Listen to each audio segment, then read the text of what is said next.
And so to see that we were already on the right path, like having not even read the book or not even being aware of the full scope of the problem, I thought when we set out to build your community, I was solving a specific problem for a specific therapist. The problem that you communicated to me about the medical billing system being broken and all of the hassle, I'm like, okay, I got a solution for that.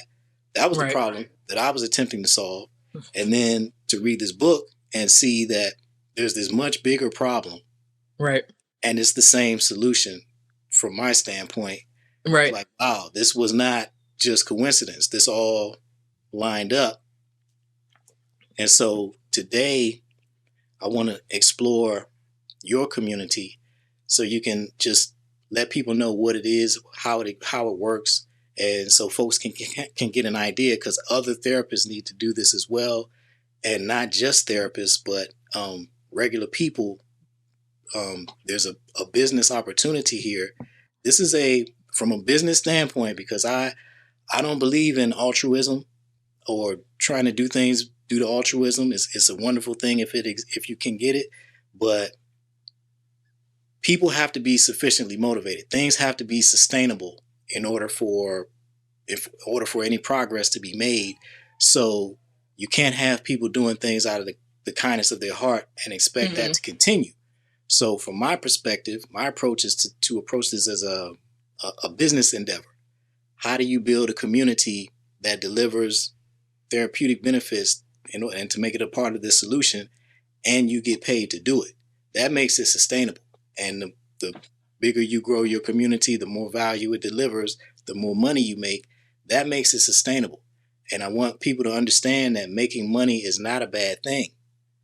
It is not a bad thing. If you are delivering a service that helps people and makes their lives better, you should get paid for it. Otherwise, how are you going to earn a living if you can't Right. just be doing stuff. Uh, Everything can't be a nonprofit. It just can't.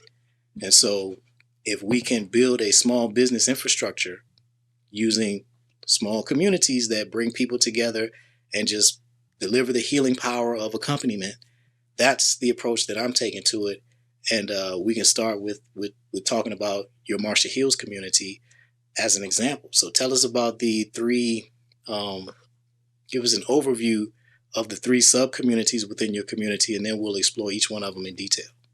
Okay. So my community is called Marsha Heals, and there's three sub communities is called the Cypher for men, to talk about men's issues, without the fear of being canceled. The second one is called Lotus Circle for high achieving women, where they can have a place to be them, be safe, be supported, where they're not there because of the things that they do and have done and accomplished, but they're there for who they are. Um, and then I have something called the third one is Family Matters, and Family Matters are for parents that are parent that have kids, and we deal with parenting issues, and just navigating that space of parenting. And there's also a comprehensive mental health guide for parents that is within Family Matters. And so there, it's just a support network of other parents that may have older children than some parents, and they just navigate those spaces within that community.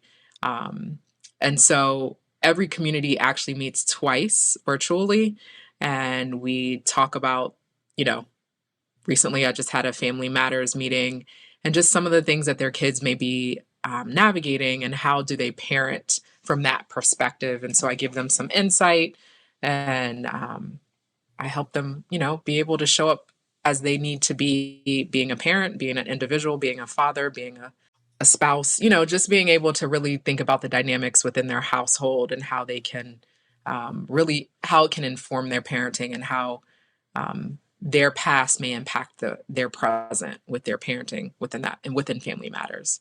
We navigate that space. Talk to us about the efficiency from a care provider standpoint of using the online community model. It's been pretty dynamic, and tell me if this is, it's been pretty dynamic to see people communicate. I don't really, is that what you're asking, Lindsay? Well, so there's the one-on-one model where you're doing an hour or however long a session is Right. with one person Right. versus a community-based model, a group-based model where you're able to help multiple people More people. in one session. Right. And in addition, there's the session, but it's a community. It's basically a private social media platform. So they're able to deliver peer support in between sessions. So Right. what talk to me about that compared to the way you used to do things or the way others are doing things. Like, that's what I meant as far as efficiency. Yeah, it's interesting because it runs so much smoother. Like when you say that, when I think about it, it's so much easier to deliver content and to deliver some form of therapeutic, tools. It seems so much smoother to the point that I love that format. I love that platform, because I can share. So if I think about the virtual component, I can share, and then it really just grows from there. Or if somebody shares something, people chime in, and I don't have to do much. I might just sit here and pose a question, and it just grows that way. And for me, as a provider, my own space and mm, my own energy is really regulated, where when I remember pre-COVID and at the beginning of COVID, I was seeing 35 clients a week. And now I see 20. But the amazing thing in my community in Marcia Hills, it's a different type of energy. I don't feel like I'm constantly pouring, because I feel like everybody else in the community is pouring in themselves.